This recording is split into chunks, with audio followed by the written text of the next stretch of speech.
ছাড়া পুরো শাবানটাই বিশ্বনবী রোজা রাখতেন। সুবহানাল্লাহ পড়েন। এই শাবানে আপনারা রোজা রাখছেন তো? রাখছেন? আল্লাহ তুমি কবুল করো, আমরা সবাই পড়ি আমিন। মাইকের সাউন্ডটা একটু স্ট্রং করবেন। প্রিয় ভাইয়েরা, এই শাবান শেষে আমাদের মধ্যে আগমন করবে রমাদান, এবং এই রমাদানুল মুবারক আল্লাহ তাআলা আমাদের জন্য সিয়াম ফরজ করেছেন। কি ফরজ করেছেন?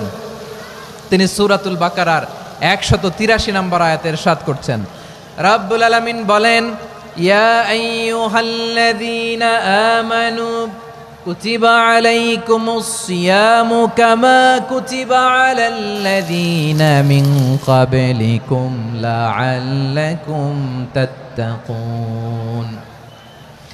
আল্লাহ বলেন, ও বিশ্বাসীরা শোনো শোনো, তোমাদের জন্য সিয়ামকে ফরজ করা হয়েছে, ঠিক যেমন ভাবে তোমাদের পূর্ববর্তী উম্মতদের উপরও সিয়ামকে ফরজ করা হয়েছিল, লাআল্লাকুম তাত্তাকুন, যাতে করে তোমরা সবাই মুত্তাকি হতে পারো।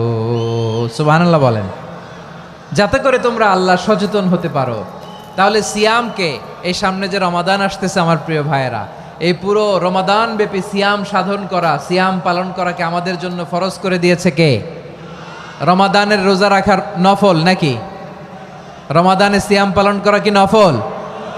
সুন্নাত?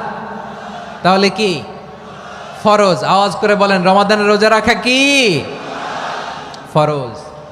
এটা শুধু আমাদের উপরই ফরজ না, আমাদের আগে যত জাতিগোষ্ঠী এই পৃথিবীতে এসছে সবার উপরে সিয়াম পালনকে ফরজ করেছে কে? সবার উপরে আল্লাহ তাআলা সিয়াম পালনকে ফরজ করেছিলেন। তবে ধরনটা ভিন্ন ছিল, এক এক জাতিগোষ্ঠীর জন্য এক এক ধরনের ছিল। আমাদের জন্য সিয়াম ফরজ টানা 1 মাস 30 দিন বা 29 দিন। কোন কোন উম্মতের উপর 30 দিন না, মাত্র 3টা রোজা ফরজ ছিল। কয়টা?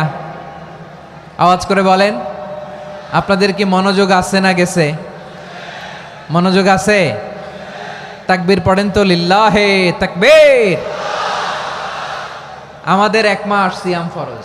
পূর্ববর্তী অনেক উম্মতের উপর 1 মাস ছিল না, 3টা ফরজ ছিল। কয়টা? প্রতি মাসের 13, 14, 15 ফরজ ছিল তাদের জন্য। কারো জন্য শুধু একটা, আশুরার রোজা। কোন কোন উম্মতের জন্য 10টা।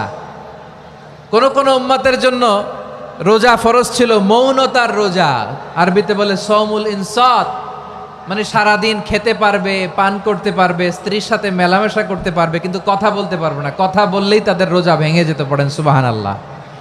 কি অদ্ভুত ব্যাপার!